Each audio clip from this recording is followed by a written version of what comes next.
बिस्मिल्लाहिर्रहमानिर्रहीम। अस्सलाम वालेकुम। ये प्यारे प्यारे बर्ड्स, ये फाख्ताएँ डव्स गार्डन में खाने की तलाश में आई हुई हैं। ये इसी गार्डन में रहती हैं और इन्होंने एक बल्ब पे वो बनाने की कोशिश की है घोंसला, लेकिन वो बहुत शॉर्ट सी जगह है।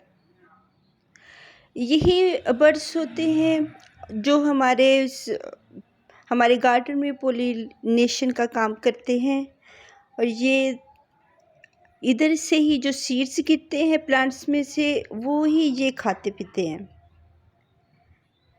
और अगर ये बर्ड्स ना हो तो खूबसूरती ना हो हमारे गार्डन में। एक बुलबुल है मदर और एक अपने बेबी को भी यहाँ पे अपने बेबी को दाना खिला रही थी। तो ये अगर हमारे प्लांट्स पे आते हैं तो यही पोलिनेटर्स होते हैं। ये फ्री के पोलिनेटर्स हैं हमारे गार्डन में और ख़ूबसूरती भी देते हैं हमारे गार्डन में। ये इसकी मदर है नाइटिंगेल की और ये अपने बेबीज़ को दाना खिला रही है, इसको फीड दे रही है। ये अपनी मर्ज़ी से ही इधर फिरते रहते हैं और अब ये डरते भी नहीं हैं। पहले ये डर के उड़ भी जाते थे, लेकिन अब ये नहीं डरते हैं। और ये हमारे गार्डन की, हमारे नेचर की, हमारे प्लांट्स की खूबसूरती होते हैं, हमारे फ्री के पोलिनेटर्स। ये डव्स हैं पिंक पिंक सी, बहुत खूबसूरत ये पेयर है इनका। तो आज का जो प्लांट है वो है मिंट प्लांट, अजवाइन प्लांट है। ये इसका बेबी है, ये यहीं पे रह जाता है, इसकी मदर उड़ जाती है, फिर इसको आके ये फीड देती है। ये यंग बेबी है उसका, नाइटिंगेल का। क्यूट सी पिंक पिंक कलर की डव्स। जो अजवाइन प्लांट होता है उसकी बहुत प्यारी खुशबू होती है और इसको हम इजीली अपने गार्डन में ग्रो कर सकते हैं और इनकी कटिंग्स ही बहुत इजीली हम लगा सकते हैं। और अगर इन पे हाथ हमारा टच होता है या इसको हम थोड़ा सा हाथ लगाते हैं तो इतनी प्यारी खुशबू आती है मिंट की, या इसको अजवाइन प्लांट कह लेंगे।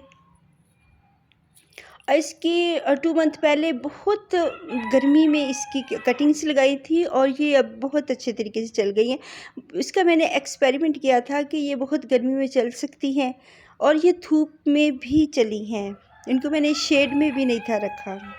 हम गार्डनर्स बहुत सारे एक्सपेरिमेंट करते हैं अपने गार्डन में कि कौन सा प्लांट कितनी गर्मी बर्दाश्त कर सकता है, कितनी ये धूप बर्दाश्त कर सकते हैं, कितना वाटर बर्दाश्त कर सकते हैं।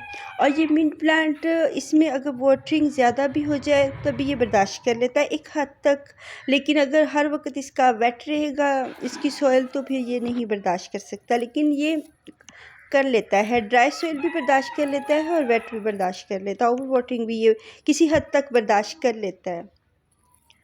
ये हार्डी प्लांट इसको कह सकते हैं और इसको मैंने बहुत ज़्यादा धूप में भी रखा है। हालांकि ये मिंट प्लांट है और ये इंडोर प्लांट है, इसको मैंने बहुत धूप में, तेज़ धूप में रखा है तो ये बहुत अच्छे से ये चलता रहा है। और मई और जून की बहुत हार्श धूप में भी इसने बड़ी अच्छी अपनी रूटिंग भी की है, कटिंग्स की, और प्लांट भी बहुत अच्छा सा बढ़ा है। और इसकी लंबी लंबी ब्रांचेस हो जाती हैं जो कि दीवार के साथ अगर चलती हैं तो वो दीवार के ऊपर तक चलती जाती हैं। और अगर ज़मीन पे इनको ग्राउंड कवर के तौर पे लगाएं तो वहाँ पे भी ये ग्राउंड कवर करती हैं। अगर इनकी हम पिंचिंग करते रहिए, बुशी सा एक बहुत प्यारा सा बुके सा बन जाता है इस मिंट प्लांट का।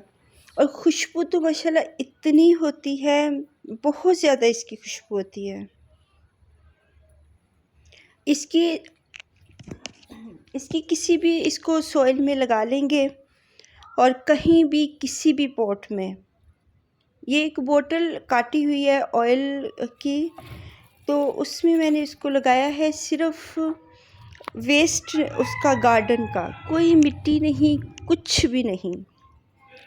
और जब हम टेरेस गार्डनिंग करते हैं तो हम जो लोकल प्लांट्स होते हैं कोशिश करते हैं कि उनको हम लीव्स में लगाएं, क्योंकि वो वक्त के साथ साथ मिट्टी ही बन जाते हैं। जो हमारा वेस्ट होता है हमारे गार्डन का, अगर हम उसको एक पॉट में भर लेते हैं तो उसमें अगर प्लांट्स हम लोकल ये लगाते हैं तो ये चलते रहते हैं। ये एक हाफ़ मैंने कट की बोटल्स को 2 पार्ट्स में मैंने डिवाइड कर लिया है, हाफ़ काट के, और तमाम लीव्स इनमें भर लिए हैं। और जो ड्राई लीव्स होते हैं ये रंगून क्रीपर हमारे गार्डन में होती है माशाल्लाह। बहुत सारे इसके ड्राई लीव्स और फ्लावर बहुत झड़ते रहते हैं, जो कि हम इसको कलेक्ट कर लेते हैं और हम इनको लिक्विड फर्टिलाइज़र में भी डाल के इनकी जो लिक्विड होता है वो भी प्लांट्स को देते हैं, वो भी ये लाइक करते हैं। जो इनके फूलों में बहुत ज़्यादा न्यूट्रिएंट्स होते हैं और जितने प्लांट्स होते हैं मैंने कोई सॉइल नहीं डाली, तो उसमें से बहुत ज़्यादा न्यूट्रिएंट्स हमें मिल जाते हैं। सिर्फ लीव्स हैं, ये वक्त के साथ साथ जड़ें भी बना लेंगे इसमें, और यहीं से खाना भी इनको मिल जाएगा और ये मिट्टी की सूरत बन जाते हैं। और ये बहुत लाइट वेट हमारे गार्डन में, टेरेस गार्डन में बहुत लाइट वेट ये हमारा एक पॉट तैयार हो सकता है। मैंने बहुत सारे जो प्लांट्स हैं मैंने ऐसे ही लगाया हुआ है। हम फर्न ऐसे लगा सकते हैं, किसी भी लोकल प्लांट की जो कटिंग्स हैं वो हम ऐसे ही पॉट हल्के से, और इनमें लीव्स का तो वज़न नहीं होता। टेरेस गार्डनिंग में हम इजी तौर पे ये कर सकते हैं। और अजवाइन प्लांट्स जो होते हैं वो बहुत ज़्यादा इनकी कोई रिक्वायरमेंट नहीं होती, और इनको फ्री की फर्टिलाइज़र भी मिलती रहती है। इनको हम इंडोर भी रख सकते हैं, आउटडोर भी रख सकते हैं। इनकी कोई ख़ास केयर नहीं होती है, बहुत ज़्यादा धूप भी बर्दाश्त कर लेते हैं। और अगर हम इंडोर रखेंगे बहुत ज़्यादा डार्क लाइट में तो कोई प्लांट नहीं रहता, उसको हल्की सी पार्शियल लाइट तो चाहिए ही होती है। अल्लाह हाफिज़।